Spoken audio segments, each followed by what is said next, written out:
No, it's good. It's interesting because I remember I texted you earlier this week because I had a thought for our Oh, conversation, and that's right. Yes. this ties into it nicely because back in December when I was diagnosed with terminal cancer, there was a part of my brain that stopped looking to the future. Mm, And it wasn't until my company takes an annual holiday trip, but we do it in January every year. And this past January was in Savannah, Georgia. And I flew a friend of mine down. He went with me. Craig, I've known him for quite a few years. And we were just out walking around the town and came across this art store.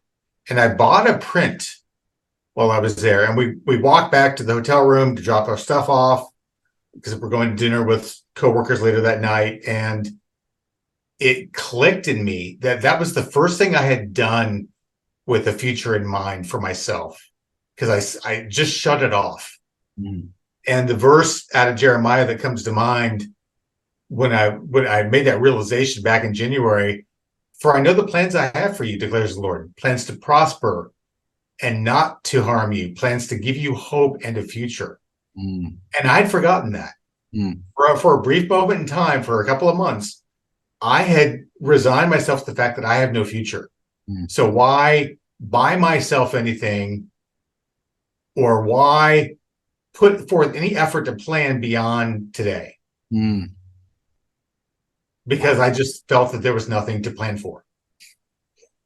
And now I'm like gung ho looking at, 3 to 5 years out and what I'd rather be a Buffalo is going to be and where I'm going to be living. And, Yeah. all these things are, I have a future again.